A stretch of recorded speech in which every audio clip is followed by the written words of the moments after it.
District Board of Trustees in session. This is a workshop meeting. 1.01 is, item 1.01 is order and approval of the agenda. A motion? Second. And a second. Any further discussion? Ladies and gentlemen, I would also add on this agenda, I'm going to go ahead and read part of the background information ahead of time, just so everybody here is on the same page with what we're doing here today. The purpose of this agenda is for the ECSD administration to educate the Board of Trustees and the public on how the ECSD budget works. Administration will review how funds are received, held, and spent. This agenda item will not include any recommendations or a corrected plan of action to address budget concerns. It's solely intended to be held for informational purposes, and no action will be taken today during this workshop. We have a motion and a second on the floor. All those in favor? Aye. Any opposed? Chair votes aye. Motion carries. We will move on to item 2.01. 1.02, where are we at? I'm sorry, 1.02, input from the public. I'm going to go ahead and start by reading one that we've had sent in. It's from Danielle Ruffridge. It says, "Dear members of the school board, I'm writing to respectfully request clarification regarding several financial matters that have been presented in recent board agendas and discussions. As a concerned community member, I believe transparency and consistency are essential in maintaining trust and fiscal responsibility within our school district.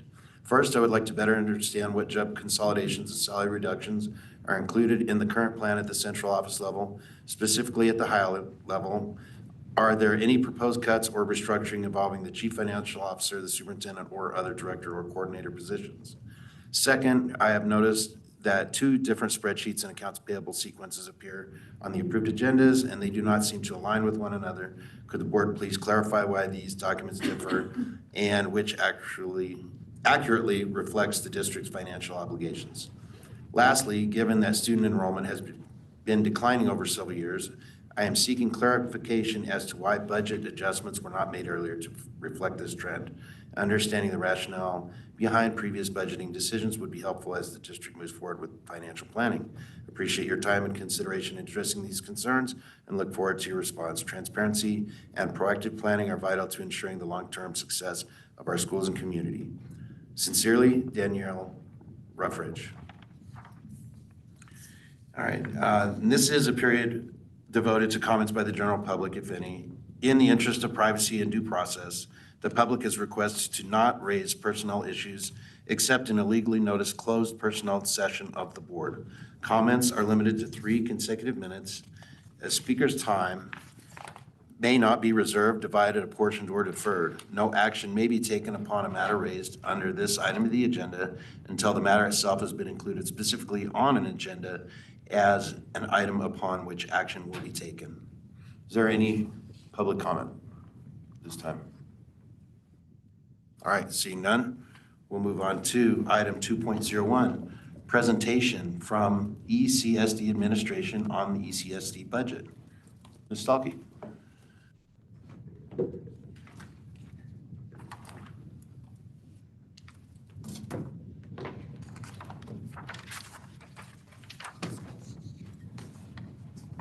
Okay, good afternoon, Cassandra Stolke for the record.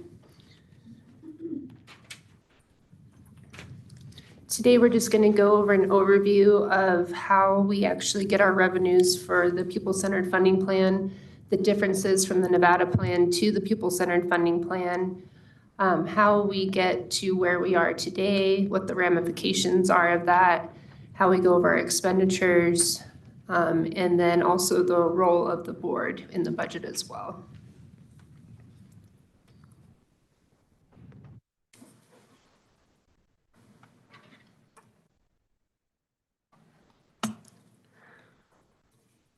So we have a new funding formula. The previous funding formula was called the Nevada plan. We now have the pupil-centered funding plan. Under the old Nevada plan, the state didn't pull all of the money into one pot. Instead, it let districts keep most of the local taxes and then top them off with state money to reach a specific goal. Now, under the pupil-centered funding plan, most money goes into one big pot called the State Education Fund and is distributed back to us based on student needs. The PCFP for the first time combines specific local and state revenues to provide a guaranteed basic level of financial support for each pupil to receive a reasonable, equal education opportunity, regardless of which county that they live in. The PCFP determines and provides financial support to every public school district, charter, and university for profoundly gifted pupils across the state. The legislature was committed to its intent to ensure that the PCFP per pupil funding amount for a fiscal year would not be less than the amount for the prior fiscal year. The plan includes adjustments for inflation and also for enrollment. The PCFP also provides additional county-specific adjustments that account for the variation in costs associated with educational services in rural and frontier areas, such as the cost of living and the cost of labor in each county.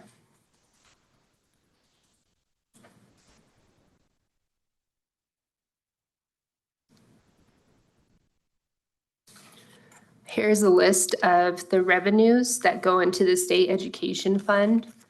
This includes taxes from net proceeds and minerals, gold and silver tax, government service tax, recreational marijuana tax, local school support tax, boat registration fees. The state education fund is the primary fund for the public education to Nevada to support transparency. Previously available state and local revenues, including state categorical funding, are now combined in the state education account and redistributed through the PCFP. Revenues to fund the state education fund include all these taxes above.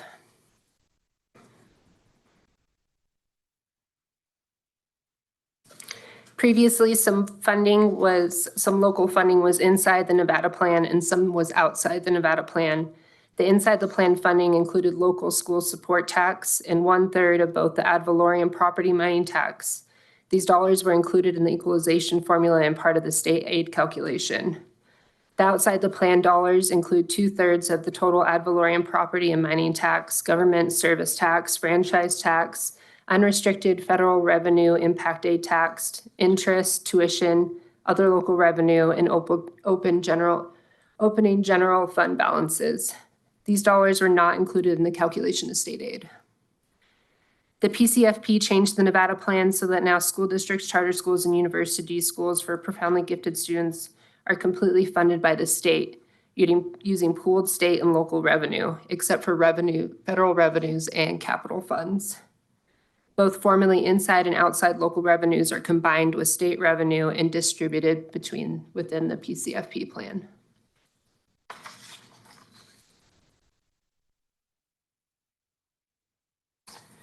In addition to the state education or the education fund, there's also a second available account to the PCFP that is only to be utilized under the following conditions, and this is the Education Stabilization Fund.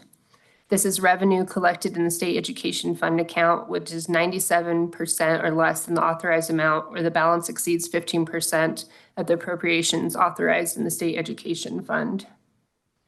The Education Stabilization Fund is also what we call our rainy day fund and specifically designed to protect K-12 funding from economic downturns. The funds in the account also come from the following sources. This is when school districts have an ending fund balance of over 16.6% of total budget expenditures, and when unexpended money in the state education fund at the end of the fiscal year. Cassie, pardon for interrupting. So to confirm the second bullet point on the bottom of that slide in regards to 16.6%, if we have an ending fund balance of 16.7%, they're going to sweep the additional 0.10. Okay. Correct. Thank you.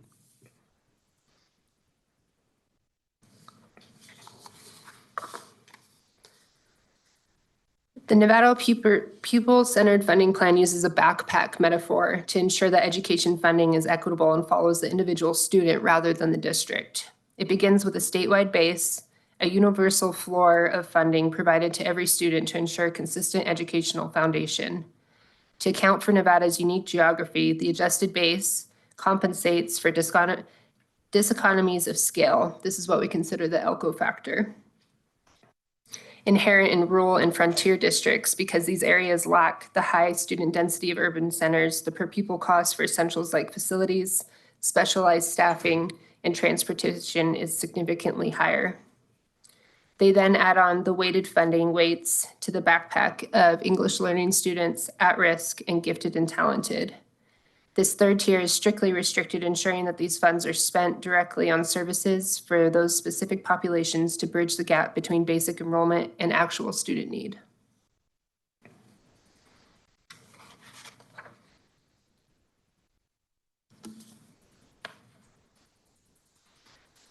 Unlike a personal bank account where you can spend your money on anything, a school district's budget is divided into separate funds. You can think of these funds as different buckets. Money that goes into one bucket cannot be poured into another bucket. We use this system so the public can see exactly where their tax dollars go. If you approve a bond for a new high school, fund accounting is the legal paper trail that provides those dollars went into the capital budget and weren't accidentally sent into the general fund to use for utility bills. Elko County School District has 21 funds, all dedicated to different purposes. Our general fund is the everything bucket, which primarily covers the operating for the district. We then have special revenue funds, which are the tag buckets, which each have their own purpose. This can include our federal grants, state grants, special education fund, and our food service fund. We then have capital project funds as well, which is our pay-as-you-go or the AB 519 20-cent tax levy that we're currently getting. Question for you on those two. Does that still go into one account or are those separate accounts? It's still, the pay-as-you-go is going into Fund 350, our capital improvement fund, and it's still the tax levy from AB 519 is going into the same fund. So those monies compiled. mix? Mm-hmm. Okay. Yep, it's all going in the capital improvement fund. But to clarify, you still have the ability to separate out what was prior under the PAYGO versus the AB 519, correct? Correct. Thank you. Is there a tag that goes on different items so that they're labeled as from We have pay-as-you-go, different, 519 and a purpose for that? Yes, within the account numbers, like how we have different funds and projects, we also have different revenue funds. So even though we're revenue accounts, so even though it's all going into Fund 350, which is our capital improvement fund, there's multiple revenue accounts. So that way we can determine if it was a donation to that fund, if it was a tax levy, if it was a beginning balance or anything deferred, we can differentiate that. And is that more just to keep track of it, or do expenditures require to be from a certain amount, sub-account of that as well? It is to keep track, but with our expenditures, we also keep track by project as well. We have project numbers as well as functions and objects that we use to make sure that we're not commingling anything. All right, thank you. Government accounting is divided into 3 buckets based on where the money comes from and who it belongs to. Government funds track tax-funded public services like classrooms. Proprietary funds operate like businesses by charging users fees for utilities. And fiduciary funds hold other people's money as trustees, such as employee pensions or student activity clubs. In short, governmental funds are for the public, proprietary funds are for business-like activities, and fiduciary funds are held for the trust.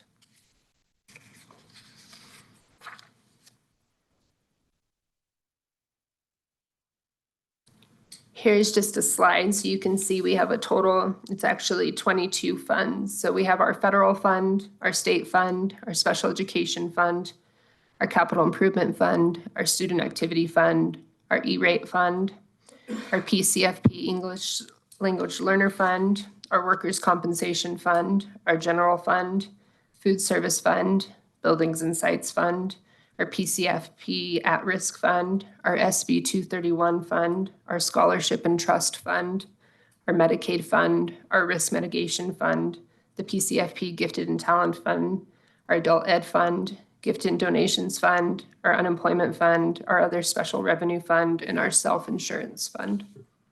So Cassie, for example, the workers' comp fund, Would that then fall under a fiduciary fund? Because that's a, Correct. okay, thank you.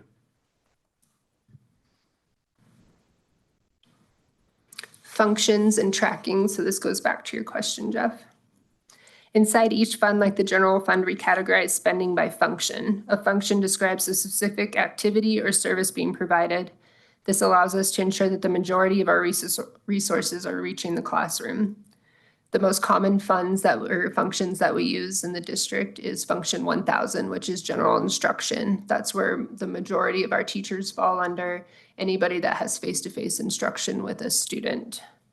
We then have 2100, 2200, which is our student instructional support. 2300 to 2500 are administrative services, which is the back office, leadership, central office. 2600 is operations and maintenance. 2700 is student transportation. Cassie, sorry, to clarify, the 1,000 instruction fund you said is the largest? The function, yes, we use, that's the most. So for the site budgets for the majority of the schools, that's where most of our teachers are categorized, our paraprofessionals, our instructional supplies. So when you say it's the most, it's the largest dollar amount? The or largest it's- allocation. Okay, so it's not necessarily the largest amount of codes. No, I'm sorry. Yes. Thank you.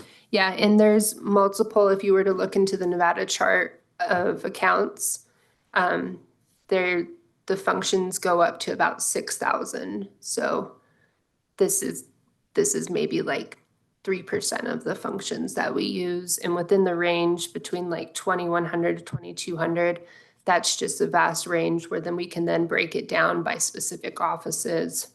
So for example, like within central office, it says 2500, but we might have 2572, which is HR, or we'll break it down even further from there.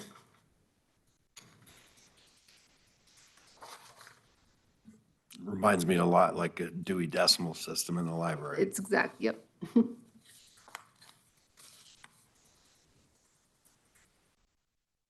And this was a question that was brought up at the last meeting when we sent our corrective action back to Department of Taxation from our audit. If we have a function that goes over budget, it does not mean that we're bankrupt. So the reality is if we budget $2 million for transportation, but we actually spent 2.2 million, we have just overspent that function. So within that department. We do not bounce checks, so the extra 200,000 simply draws down the total water level if you think of it as a bucket in the general fund. What we can do then is we can either take 200,000 from another function to replace that and to balance the budget. Otherwise, it comes from the ending fund balance if we can't allocate it from another function. As long as the total resources, which is the opening fund balance, and the revenues are higher than total expenditures, then the district remains financially healthy.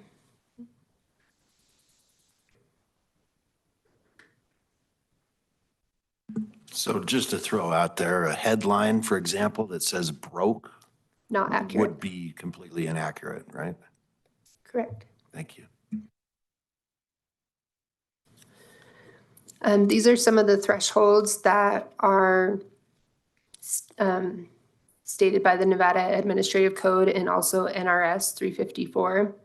Our general ending fund balance, which is the solvency rule, if the ending fund balance is below 4% of prior year expenditures, a formal plan to increase the fund balance is required to the Department of Taxation. Also within our budget, we are able to buffer in a contingency amount. The max amount we can use is 3% of total expenditures, and that we can use for any unforeseen expenses.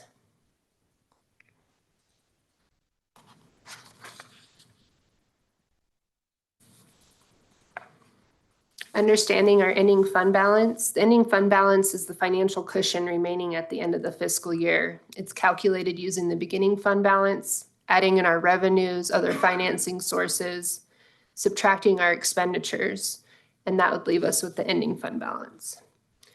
This is an important measure that we look at throughout the year and looking at the percentages and why those matter. School districts use a percentage of annual expenditures to measure the health of their fund balance. This percentage tells us how many months of operations we can cover without new revenue. Key takeaway is an 8.3 fund balance isn't just a surplus, it is the cash needed to ensure teachers are paid and schools stay open during months when tax revenue hasn't arrived yet, or if there's emergencies. Payroll is the priority. Approximately 80 to 85% of our general fund is dedicated to salaries and benefits. Because tax revenue is received cyclically, not every day, the fund balance bridges the gap to ensure consistent operations. And maintaining a healthy fund balance prevents the district from needing to borrow money and pay interest to meet payroll. An 8.3 fund balance is the equivalent of 1 month of expenses. 16.6 is 2 months. That's best practice. Anything over 16% is what the state would take away. Cassie, 2 questions if I may before we move further. The 85% that you indicated, is that 85% of the general fund or 85% of all expenditures, including special revenue funds, et cetera? That is just general fund. But we do have staffing in the other funds as well. Okay, thank you. Second question, in regards to this slide that has your revenues plus financing less expenditures, Yes. if the state pays us less than we budget or less than they said they were going to pay us, is that a reduction in revenue or is that an expenditure because we've gotten the money and now we need to send it back? It's a reduction in revenue, and then we also have to make a reduction in planned expenditures so that way we can have a balanced budget. Thank you. So Cassie, quick question. You talked about how 16.6% is 2 months of operating. If you had your home budget and you were going to say, hey, I want to have an emergency fund, you would want it way more than 2 months, right? But I think it's important for people to understand how you've written this, that we can't have more than that. The state will take anything we have in addition to that. So even though it would be really nice to say, hey, we'd love to have 6 months of revenue set aside, we can't legally do that. The most we can have is 2 months. Correct. Yes, best practice they're saying is 6.6. Ideally, I would like to have 6 months, but yes, under NRS 387, anything over the 16.6 is transferred to the State Education Stabilization Fund. Yeah, I would frame it that way. We can do it. We can save money all day long, but they'll take it and they'll send it somewhere else. It will not go to Elko County. It will go somewhere else.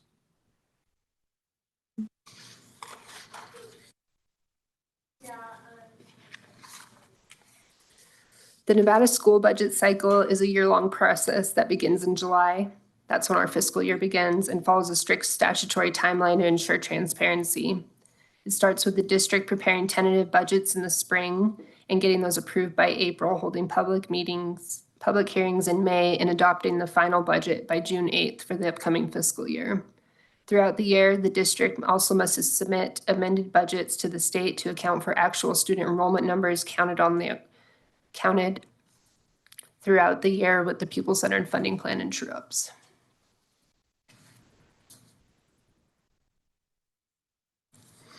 In Nevada school districts, a budget augmentation is a formal legal procedure used to increase fund spending authority when a district receives unanticipated resources after the official budget has already been adopted.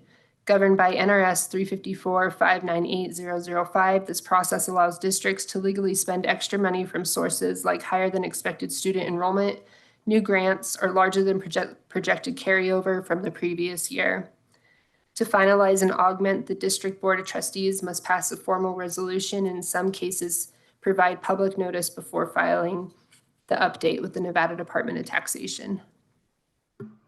Cassie, to confirm on this, it's not just that we got extra money, it's that we had to spend, for example, going back to your transportation example, we budgeted 2 million, now we're spending 2.2, so that creates that augment. So we didn't get more money, it's just that we had to increase that line item. So the augment is technically if revenues are greater or less than.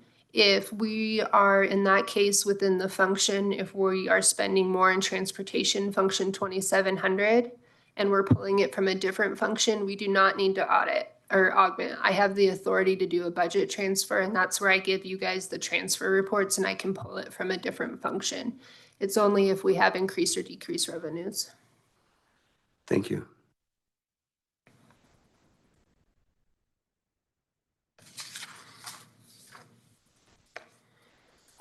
In Nevada, the school board holds the ultimate legal authority and fiduciary responsibility for the school district's budget. While the superintendent and the district's finance department handle the number crunching, the board acts as the community's proxy to ensure that spending aligns with local values and state law. Under Nevada Revised Statute, Chapter 387, their role is defined by several key functions. One is setting budget priorities. Before the budget is even drafted, the board is required to establish criteria for determining priorities. These priorities must focus on improving the achievement of pupils, improving classroom instruction. 2, approval of the 3-stage budget.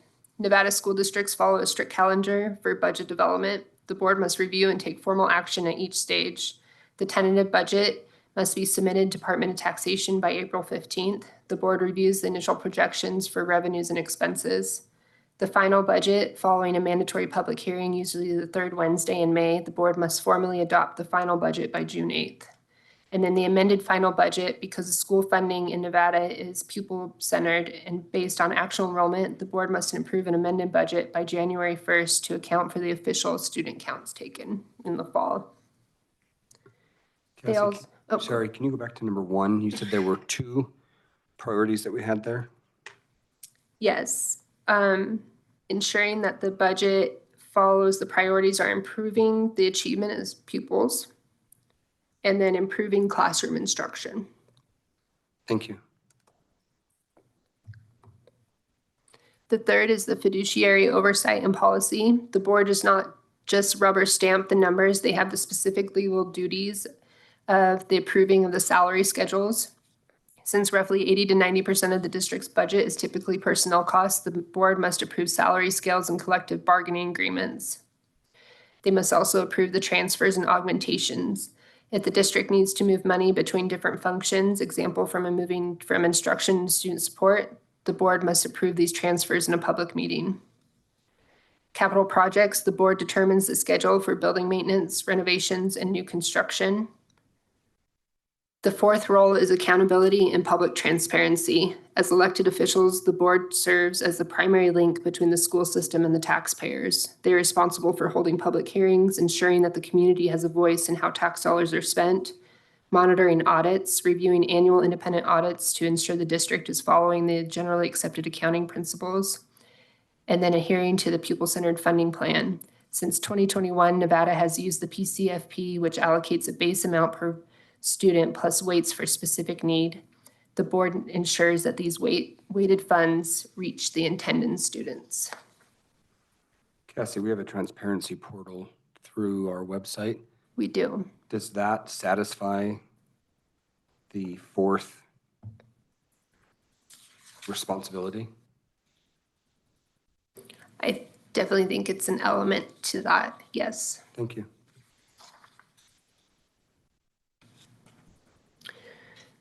So we have the warning sides, the slide towards severity when it comes to the budget. Number 1 is consistently late reports to the Department of Taxation. 2, deficit negative fund balances. 3, insufficient funds for payroll. And 4, audit violations. Cassie, off the top of your head, how many late reports have we had since you've been CFO? I believe when I first started, just our budget was late and we've addressed that. And you've been here for 2 years in your position? Almost. So that would not be consistently late? No. Okay. And are we currently in a deficit negative fund balance? We had a negative fund balance in our at-risk account, I believe. One of our funds, and I don't remember off the top of my head, did. And so you were able to use the transfers that you have the authority to do to correct that? We corrected it with our budget, yes. Okay. Have we currently been able to make all payroll? Currently, we've been able to make all payroll. Okay. And we had some audit violations that have been consistent over the past number of years, according to our auditor, correct? Correct. So of these 4 is the only one that we see consistently. Correct. And those audit violations have been fairly They've standard been, yeah, fairly standard and consistent. prior to your position, you taking this position. Correct. Thank you. Under NRS 354-675, Fiscal Watch is a formal monitoring status that acts as an early warning system for the Nevada Department of Taxation to oversee local governments or school districts showing signs of financial instability. A district is typically placed on the status if it hits specific red flags such as ending fund balance dropping below 4% of expenditures, failing to submit audits on time, or overspending its legal budget. While on Fiscal Watch, the district remains independent but must provide increased financial transparency such as monthly cash flow statements of reconciliations to the Committee on Local Government Finance to ensure they are taking corrective action to avoid a severe financial emergency. The goal within this is just to reverse the decline before. The district may request technical assistance from the Department of Taxation during this time. Sorry, Cassie, are you aware of any school districts in in the state of Nevada that are currently under a fiscal watch from the Department of Taxation? I know that Douglas is. I know off the top of my head, I've been conversing with Department of Taxation, and there's multiple districts that have gone below the 4% ending fund balance, or else they've had multiple years where ending fund balance has been decreasing. But off the top of my head, I'm sorry, I don't know, but we're not the only ones. I think that number from NASB would be around 7 districts out of the 17. NASB being the Nevada Association of School Boards? Yeah, it's something we've discussed in our meetings, and I believe 7 was the number that came up. The districts in a similar. 7 out of 17. Are either of those 7 Washoe County or Clark County? I think Washoe was one of them. Clark, Okay. no, though. Thank you. So the Elko County School District. Order.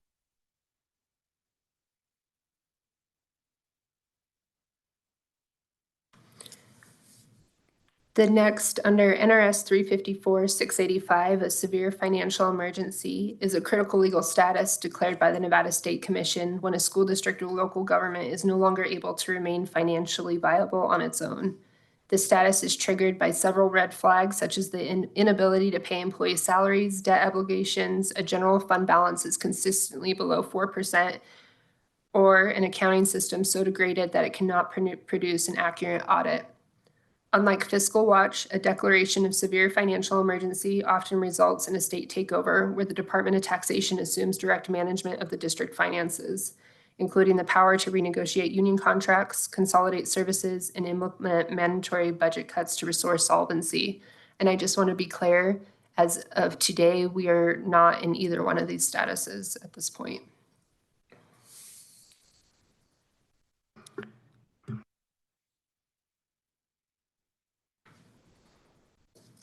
State takeover, loss of local control. Under NRS 354-695, transferred powers refers to the broad legal authority handed over to the Nevada Department of Taxation once a school district is officially declared to be in severe financial emergency.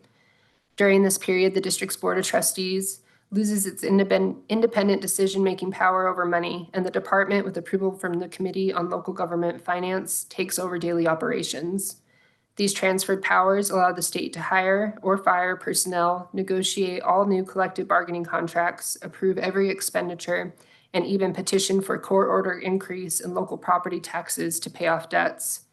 Essentially, the district's leadership remains in place, but they cannot act without state permission until the emergency is officially declared over.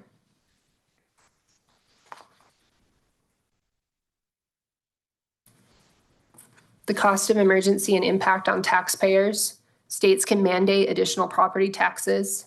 Emergency taxes are excluded from standard revenue caps. Emergency taxes can last up to 5 years, and service charges may be increased without local vote.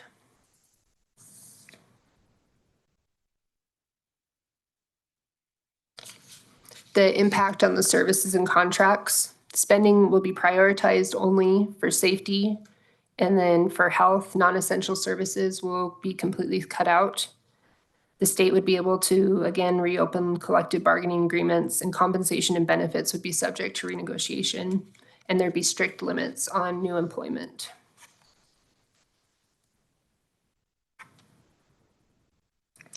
Under NRS 354-725, the path to recovery is the formal process for terminating or modifying state oversight once the school district has stabilized its finances.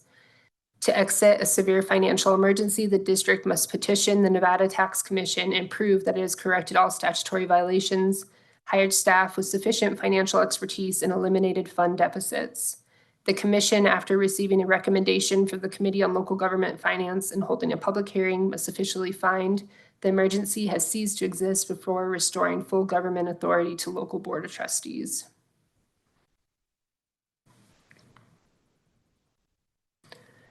My last slide, I have included some additional resources and the links. You can also click on the links within board docs. This would take you to all of our audited financials, as well as our budgets, our debt management plan, our quarterly reports, as well as our financial overview.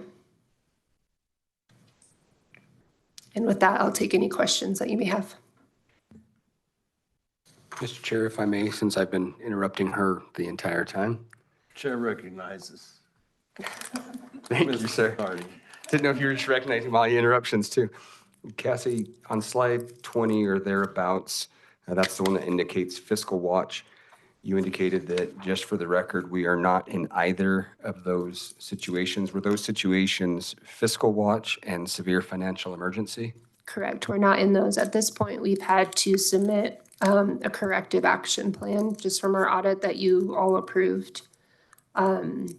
And with the budget right now, where currently, as I have it budgeted for a zero ending fund balance, I also need to address that with taxation. But there has been no formal designation on our district at this moment. If somehow miraculously everything stayed exactly status quo for what we were having, what we had this year with both revenues and expenditures, what is your best guess before we would enter into fiscal watch and then move into severe financial emergency from a time standpoint? I would say at the end of the fiscal year, Of 26 or of 27? 26. If you're saying before the augment, or if Since nothing we've- was done. Since we've augmented for this year, and if there are no changes for fiscal 27, are you saying that we would then enter fiscal watch? Based on the augment is based on the idea that we are still going to have to make the budget cuts from the budget committee. So if those are all made, we most likely would be, I would think, in a fiscal watch by the end of FY 26, because our ending fund balance would still be projected to be zero. Okay. I don't think that we would be in a severe state at that point, no. FY 27, if our revenues continue to decline and we don't actively adjust that, then I could see Department of Taxation moving to the next state. So if I'm understanding correctly, we will be in fiscal watch on June 30 of 2026. And if revenues don't increase, which basically is donations, grants, or an increase in pupils, if there's not a change to the pupil-centered funding program. Am I understanding that correctly? So there'd have to be a change to the funding program or some combination of increased pupils, private donations, or grants, correct? Correct. Roughly. But yeah, it'd have to be significant, yeah. So if no revenues came in, we could have zero expense increase. Otherwise, we would enter into a severe financial emergency. If we don't get our ending fund balance up and show that we're making decisions here to actually increase the solvency and the fiscal stability of the district, then Department of Taxation, yes, would put us. And so the actions that we've taken to this point have gotten us to a zero ending fund balance. I think that's an inaccurate statement, because the actions that brought us to the zero ending fund balance is just me augmenting the budget. The actual cuts that were made to that budget have yet. We've only made about $4.4 million in cuts. So there's still additional cuts that are going to be recommended today that would get us to the point of having a balanced budget. And if we don't do some of those recommended cuts or suggest other recommended cuts, We'll we have will a be in negative a, ending fund balance. which would trigger a severe financial emergency Correct. Mhm. and the ability of the state to take over. Yes, and the ability to not make payroll. Thank you. And the potential for everyone's property taxes getting raised above the cap and so on. That's within NRS, and I don't know how or when that happens within their process, but I'm sure the Department of Taxation could give more information. But that potential is there if we don't act. Correct.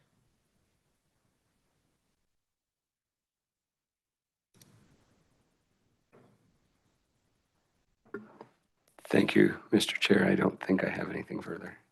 Thank you, Cassie. Any further questions from the board? I just have one other question, Cassie. So if we got into this severe category, the Department of Taxation would take over, correct? And we would have zero local input as to what happens with any of our funding, correct? Correct. And we would have to go back into bargaining, we would have to go, look, I mean, the state would just say, we don't care if you like this program, we don't care if what your collective Correct. bargaining agreement looks like, we're taking over. You don't exist. And yeah, so there's zero local control at that point. Correct. Okay. So doing what we can now is absolutely in the best interest of the district. Thank you.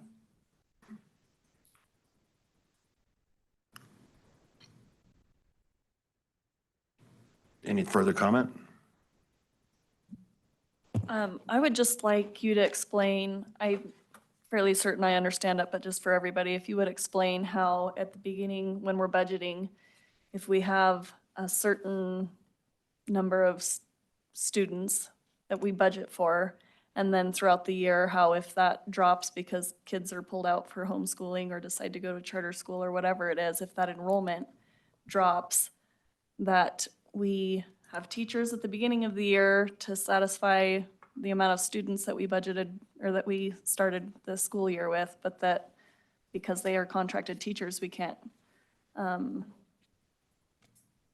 get rid of teachers mid-year, even though during the year, right, that our revenues decrease as that student enrollment goes down. If you'll just kind of explain that better for everybody. Yeah, so for an example, if we start out, let's say at the beginning of the year, we're estimating 9,000 students. We have to ensure that we have the teachers and the capacity to actually teach those number of students. We have contracts that are signed. And like I said, about 85% of our funding goes to personnel. So we already have that in place. When our enrollment starts decreasing and we have our quarterly true-ups, the first quarter, they come back and they look and they say, okay, instead of 9,000, last year you had 9,000, now you have 8,500. We're gonna take away the amount of money that we were giving you for those 500 students. At that point, the only way for us to cut is by any discretionary funding that we have. The district has very little amount of discretionary funds that we have. We have our curriculum, we have some of our web-based programs, but for the majority, all of those are already paid for at the beginning of the year. We can't just cut a program mid-year and think that we're gonna get a refund. So it basically comes down to tangible items or little things where we're trying to cut. Or making creative decisions or drastic decisions at this point. So that is what's been going on. We've been losing multiple students, and every quarter we've been having to send back about $250,000 to $400,000 back per quarter to the state, where we initially thought we were going to have that budgeted to continue the academic year and provide all the programs and the staffing. Does that help answer the question? Yes, and so we're still required to pay the staffing for the 9,000 students, even though Correct. we end up with 8,500 students. Correct. And are having to find savings elsewhere in the budget when staff and salary and benefits is 85% of our budget. Correct. Thank you. Can you elaborate a little more on the timeline of that? The when that's happening? Was that what I you're? was gonna say the same thing, yeah. So like give a little bit of timeline of, we get our projections at what date, we have to have those finalized by what date, when we find out what the actual numbers are, how deep we are into the year for those things, et cetera. We just received some projections from the Department of Taxation for some of our revenues. We also have the pupil-centered funding plan right now that we're going to use. Our budget is due in April. So next month, I'll be coming to you with the tentative budget for FY 2017, or 27, I'm sorry. But that is due April, starts July. Our first quarter true up, we usually have low enrollments the first quarter, and then the second quarter, it usually peaks up a little bit, and then it drops back down. But we don't actually get the true numbers or accurate numbers until about October, September. So we're making a budget almost 6 months in advance and looking at projections that way. So we're setting it in April. Then you find out in September, October, whether or not that enrollment's really there. And is there a second point? You say like second quarter and so on. Is it like January 1st or? So the true ups, we have it. Like the last year, tell us what happened in the last year. With like in 25, we set our budget in April. Then what happened? In 25, we set the budget in April, and we're projecting a little over 9,500 students. Our actual, what we've been getting paid for this year is about 8,900 students. So that's about 600 students off.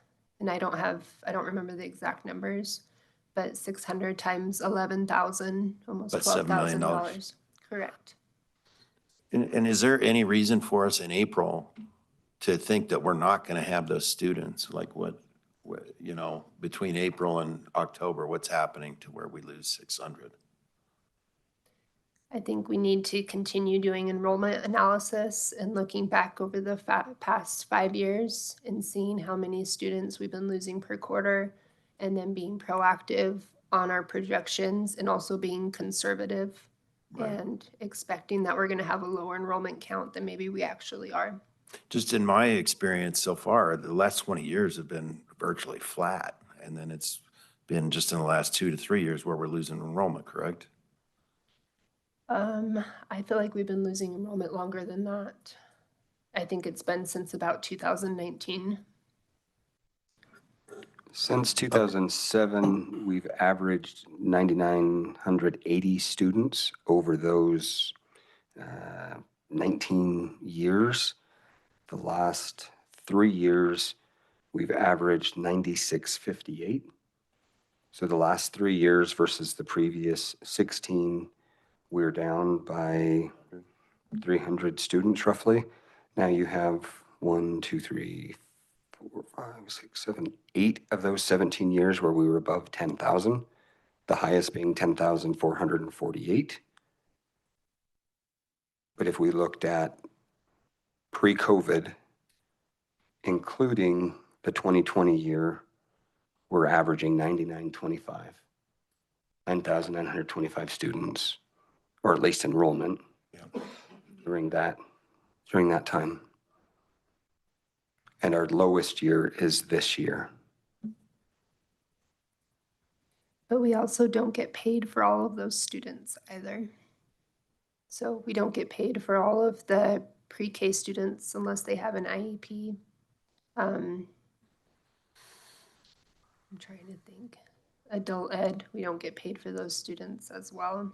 So there's certain factors. We've also, if you remember in the past, since the PCFP formula has came to place, we've had like 1 year where if a student, we talked about the backpack, if a student identifies as an EL language learner, they get a certain weight. If then within the year, if they move to a different weight, that weight transfers. If they're an at-risk student, then they'll get the highest weight, but they don't get a stack weights. So we've had fluctuations where our student population has also changed. And 1 year, I think we had a revenue cut of about 400,000 with just our at-risk funding, just because of the count of students that have fluctuated from different weighted groups throughout the year. So that's another area within the PCFP fund where our weighted funds haven't been consistent. since they go off of the previous year count, you can use that as a projection for the future year, but you don't necessarily know if those students are going to be within that same category, if they're within the district, if they've moved, if they've passed the assessment and are no longer needed of those weights. Where we've had staffing under our EL funds are at risk. So once those funds are cut, we don't have accurate numbers to continue moving forward, if that makes sense. Yeah. And so under the Nevada plan, it was just once a year. You had an enrollment count, that's what you got paid on, and that was it, correct? Correct, in And October. how many times do they check now under the pupil-centered funding plan? 4 times a year, 4 times a year they're checking. So that's a volatile. yes. But we're required to have a set amount in April, 6 months before the first one. Correct. And we do have the hold harmless provision in there. So they look at the previous year counts for that quarter. So for example, at the end of September, they're looking at the previous year. If your enrollment declines over 5% from the previous year's quarter count, you're in a hold harmless provision, meaning that you'll Yeah. receive the same amount of revenue that you did the previous year. We have been in about 4.6 this time, and the majority of districts have also been within this. The only schools pretty much that are hitting this homeless, I think there's 2 LEAs that actually are currently in hold harmless. The majority of are getting hold harmless right now are charter schools, just because they're smaller and their enrollment fluctuations are more extreme.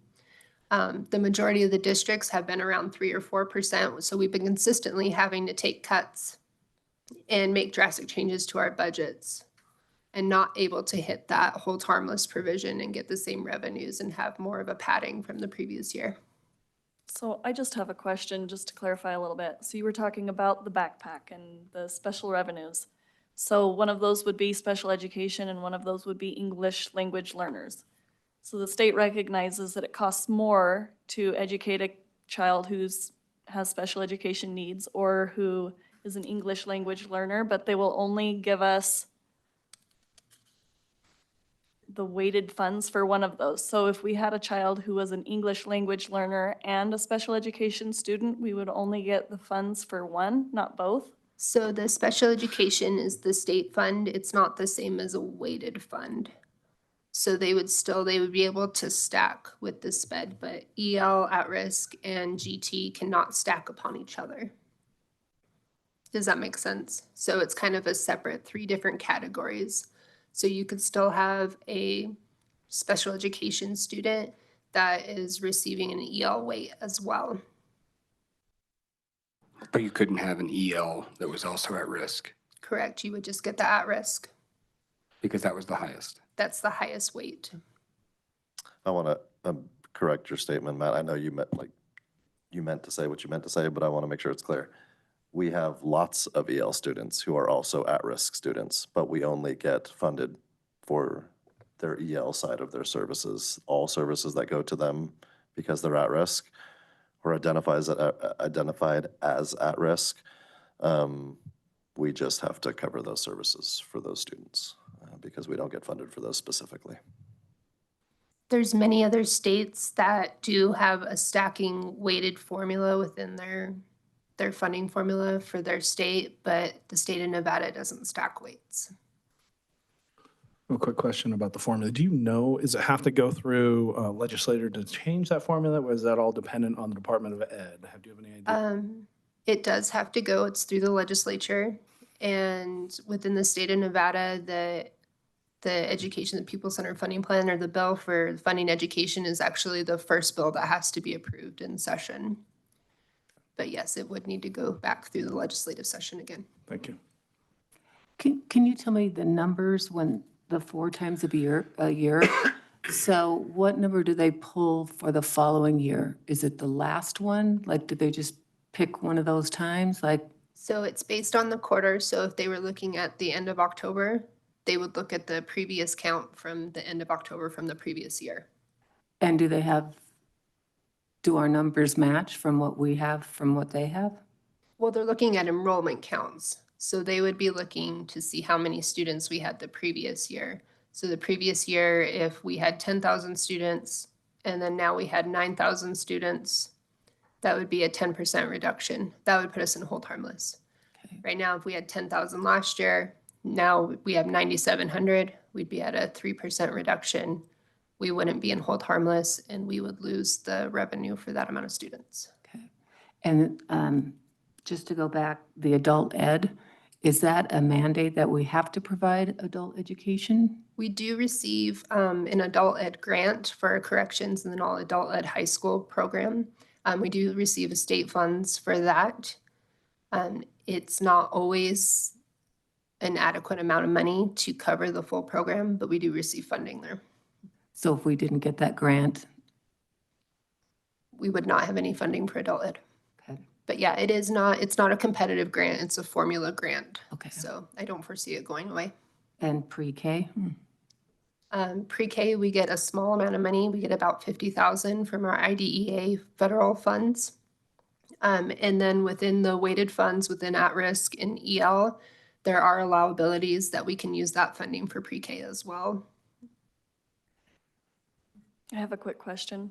In our district, sometimes children are homeschooled, but they do come to school for various electives and different things like that. Do we receive funding for a homeschooled child who comes and takes one class at the high school, one elective? Yes, we do. I believe that within Infinite Campus, they're flagged within a certain ratio, so that would trigger some form of like partial payment. So how does that work? They're in our count? Yeah, so Josh, actually I was going to say something at your last comment, Susan. You said their numbers match our numbers. So we report. Josh Farmer is our Infinite Campus administrator, and he reports back what our enrollments are, and then the state audits our enrollment reports. And so based off of those, within there, he will identify that X student was enrolled for certain number of days within that quarter, and they would have been like a 1/7 enrollment or something if they're just there for one period of the day, or 1/7 of the amount of time of a school day. And so then we would get a 1/7 proportion of a PCFP allocation for that quarter, but only for the number of days that that student was enrolled in that quarter. So then if that student stops going, then we have to give that money back? If Sorry, I'm that- getting mixed up with that. It's okay. So yes, technically if he stops going, so if they're basically looking at the previous year. So not necessarily quarter to quarter, they're comparing it to the same quarter in the previous fiscal year. So if the number in this current fiscal year declined compared to, let's say, FY25 in that same quarter in the previous fiscal year, then they would take how much the difference was, how much we should have been paid, because they're paying us based on the previous year. They would then deduct what the difference was.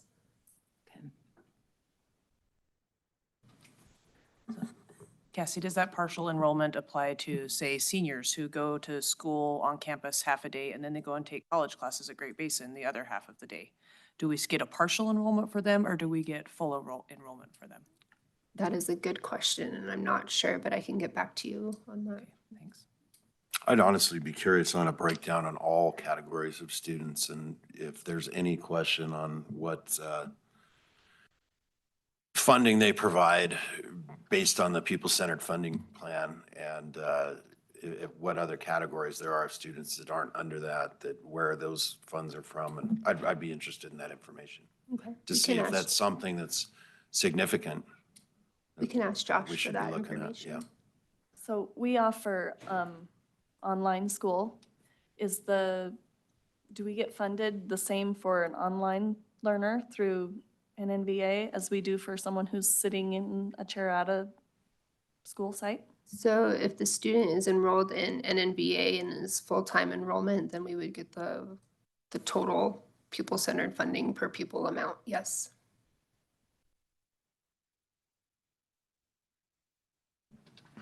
Mr. Chair, if I may, just to clarify, when I was giving numbers previously, to be specific, that was for the years 2007 through 2025. That did not include the current academic year.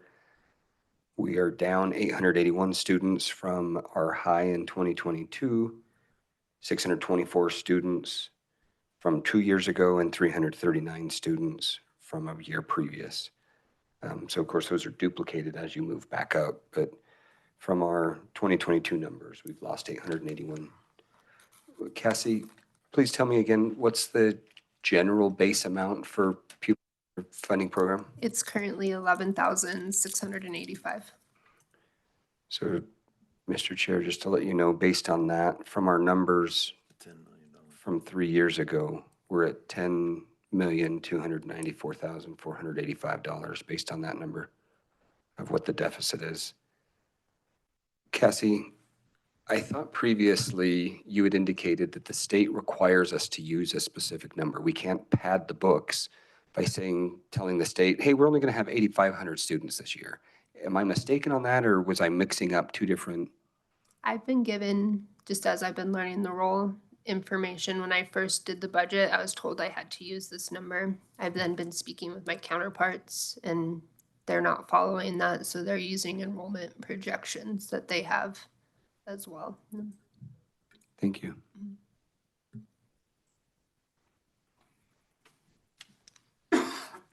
Unfortunately, the state doesn't have a guidebook on district finance. They just take away the money when we don't do their rules that are unwritten. Thank you. I just had a quick comment. Everyone's got the questions. You guys have asked all the questions that I could possibly. Let me You throw have a in that question? All right, continue, yeah. we do have, this is the question period, and then after that, we have another agenda item for discussion. Okay, well, If it's, then I yield. okay. Are there any further questions from the board? All right, we will go ahead and move on to item 2.02, review and discussion regarding the ECSD budget, a non-action item. And the chair, I'd like to recognize Dr. Byers. Well, I appreciate it. The comment that I was going to make, that I'm going to make now, is that I hope that some understand, especially in the public, that this isn't a checkbook that we're balancing here. And it sure as heck isn't the balanced budget that I have in my office, or that you have in your office, and that this is a highly complicated thing, and that we're as transparent as we can be with this, because it is so complicated. In order to go in, as Mr. McCarty continues to ask what ifs, it's even complicated to try and figure out some of those, and he's even drilled those down. So my comment is, and maybe it'll open up more discussion with the board, or maybe not, but is that this is more complicated than just what did you not do? It's what didn't happen, who's not there, where's the state, where's other things. And so it's not as easy as, well, we're just short revenue, so let's just bring in more people to make more money. So anyways, that was my comment overall. And I super appreciate it. You're doing fantastic. You're right on point with it. You can answer the questions. You're very knowledgeable. I thank you, especially after some of the health stuff you got going on. I really appreciate you being able to answer all those. So. If we like, we can just move right on down the line with any discussion and then wrap it up. And I know we have more pressing action we'll be going into tonight's meeting, where we'll be delving into specifically these budget recommendations. But if y'all would like to discuss the budget here, I'd be happy to move on down the line and hear something from everybody. Well, I don't have anything to discuss. I just feel like we're in a really, I'm going to say scary, hard. No, I'm not going to say scary. I think there's a lot we can do to solve this, but it's hard. It's going to be making hard decisions that we have to make. And thank you, Cassie. That's a lot Thank of you. information. And I hope everyone understands that this is hard. This is hard for us. This is hard for parents, for staff. And we're going to do our best. That's it. Thank you. Trustee Ballard?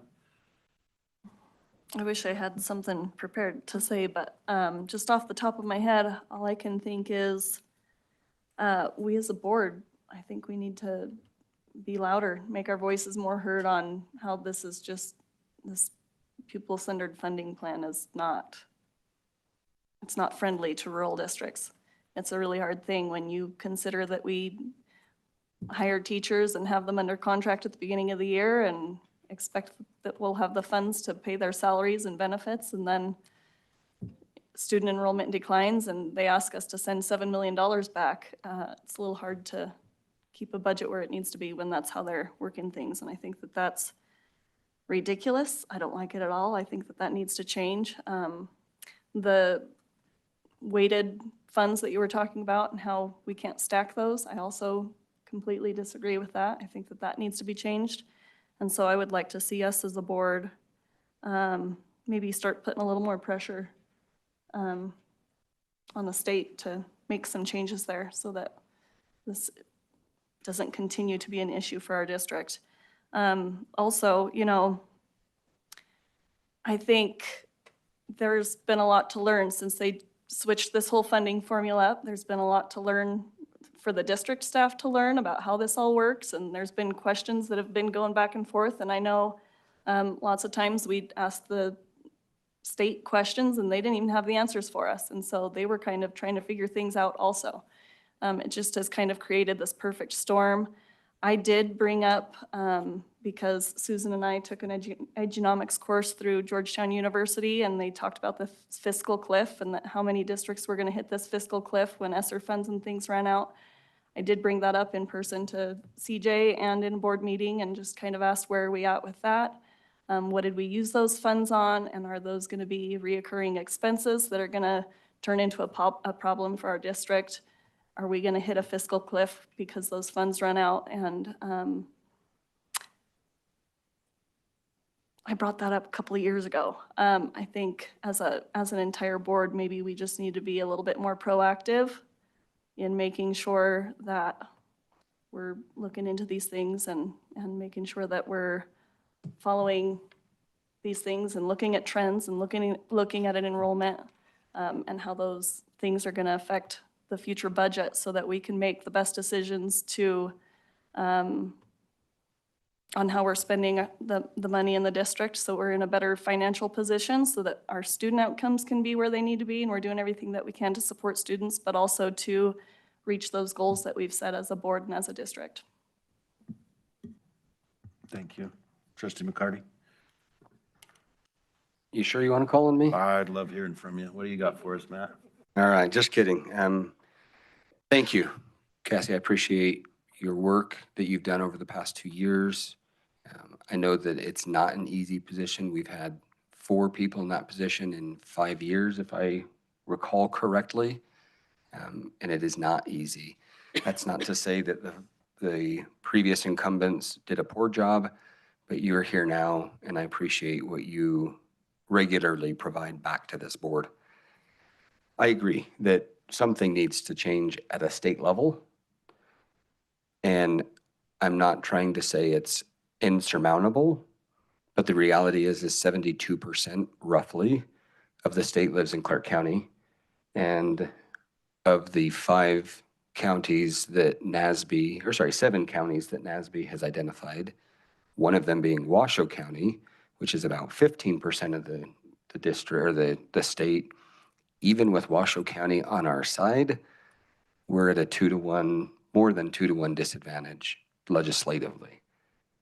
It's going to take the state to make that change.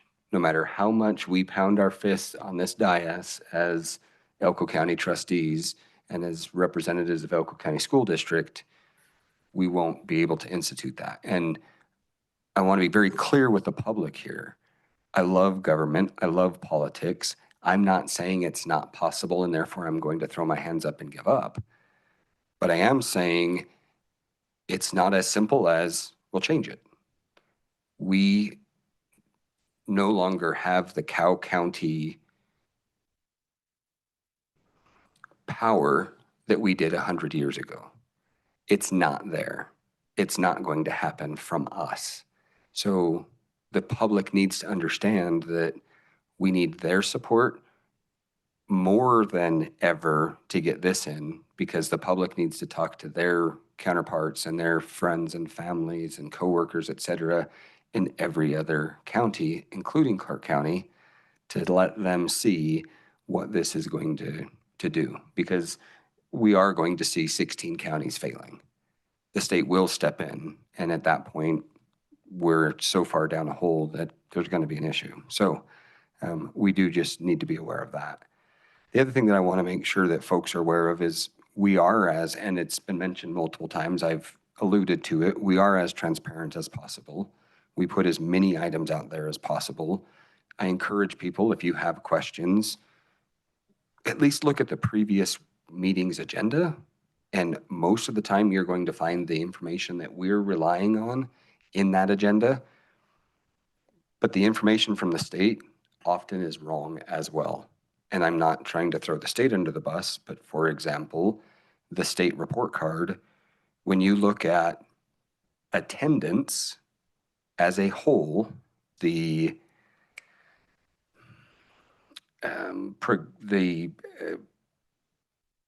really bad attendees, chronic absenteeism, thank you. That's much better than the really bad attendees. Chronic absenteeism. Chronic absenteeism for the county is one number, and when you dial in to a school level and look at Elko High School, which represents well over 10% of our entire enrollment, that number is so far below the district's number, it's impossible for those numbers to be accurate, both of them. Both of them cannot be true. And those are numbers from the state. So we're providing them to them, yes, but the state somehow is goofing it up. So it's not an Elko County School District isolated issue. I'm not trying to say we're not responsible or we're not accountable. We're going to do what we can. There's only so much we can do. And we have to rely on the numbers from the state. And Cassie, when you're relying on numbers from the state and they're changing constantly, again, I appreciate your efforts on this. I'll get off my soapbox. Mr. Chair, thank you for the time. Thank you. Trustee Neal. I have to follow that, okay. Just teasing. I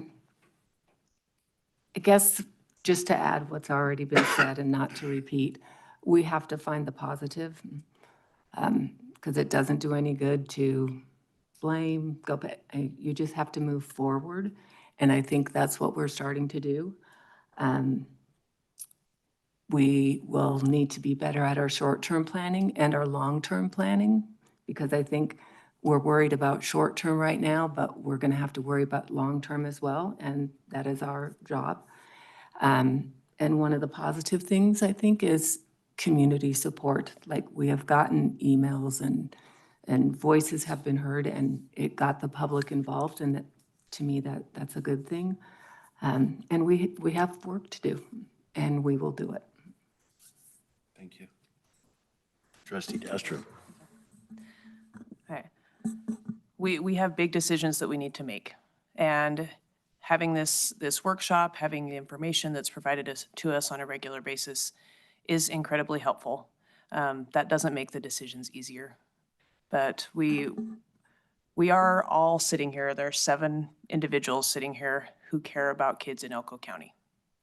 And we are going to do everything we can with the information we have to take care of kids because we want them to be successful. We want them to not only succeed here, but we want them to succeed wherever they go. So as we make these decisions with the information we have, just know that we are looking to take care of the kids in the best way we can with what we have. That's all. Thank you. I have just a few words too. First up, I see all these folks here, and this is more than we usually get for a board meeting, let alone a workshop. So I want to thank each and every one of you for coming, for spending your time, just like we are, to try and move forward with this. I do, to talk to about NASB, and thankfully, it's not like that. We're all united, Clark County, Washoe, everybody is united in trying to, we've all recognized that it's a problem in every district, not just here and not just our neighbors next door, but the whole state. And it's basically trying to hit a moving target. Like you've all heard here, we have to set our numbers in April, and then they get to come back in October and in January and in March, whenever, a year later, and say, oh no, now you got to do it with this. And we can't save too much or they'll take it. And we can't save too little or they'll tax you. So we're walking that tightrope really, really hard. I don't want anybody to think that we take this lightly up here. This is stuff, this has turned into a full-time job for, like, since I took over as president, honestly, this first of the year, and going through all these things and replying to emails. I've tried to reply to everybody's emails that have come in. There's obviously some last night and today that I haven't been able to get to because of travel and whatnot. But that leads me, there's some really well-written letters. And respectfully, they're going to the wrong place. Okay? I can't do anything about the funding. I can only do what they give to me. What I've prepared, and you're all welcome to one on the way out, is I've got a sheet here. This is education funding contacts for Elko County, Nevada. It lists out our assemblymen, our senators, our congressmen, and so on. This is all their contact information, their email addresses. On the back, it's got the federal and it's got the governor. I would encourage y'all, if you don't already have that information, I'll set out here to be able to take one. Let's get those letters to the places they need to go. I appreciate them, and I want to see even more. I love responding to them. I love to hear what people have to say. That being said, please read the agendas too and get the information so that the information going forward is correct. But I have all these, that's really where we need to focus, is getting our state legislators and our federal legislators on board and letting them know that this is affecting real things. We're canceling sports. We're losing, and one of the hardest things I have to do in my business, in my private business, is fire people, is let people go. And we're faced with that. But anybody thinking that we're going to lose 600 or 800 students and need the same amount of teachers, it's just not. There are things that are going to have to change there. And we are going to have to make those hard decisions. Please understand that we're all, each and every one of us up here, doing this with the best interest in mind for every student in this district. It's not that we're trying to hurt somebody over here to save somebody over here. It's not like that. It's trying to find a balance. And we rely heavily on the professionals here that give us these recommendations, but we're going to look at those things and see if they make sense. Again, thank you everybody that's here.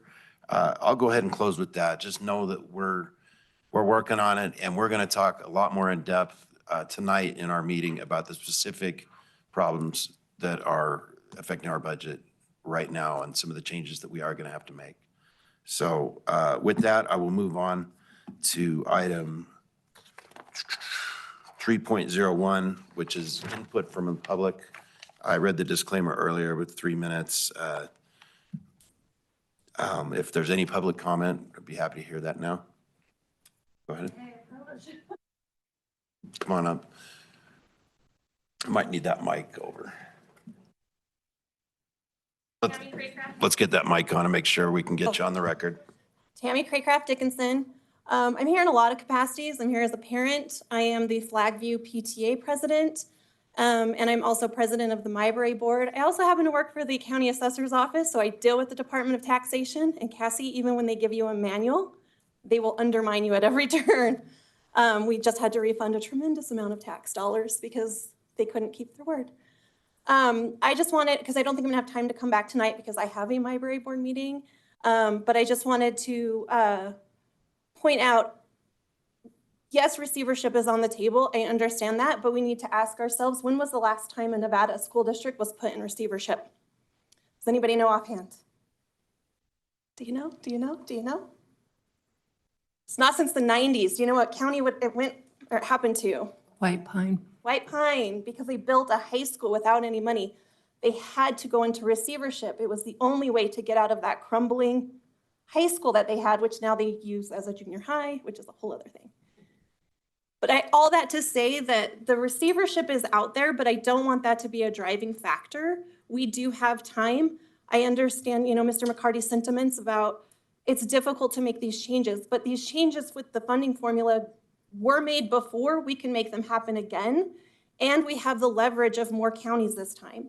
For those of us that were on the board when this happened, which is pretty much just Ms. Jastrup, the rurals were at a severe disadvantage, We could stomp our feet, we could cry, and literally I had a trustee from Clark County laugh at me and go, you guys don't even know what hard is. You don't even know what rural is. You don't even know what a necessarily small school is. It's a one-room schoolhouse.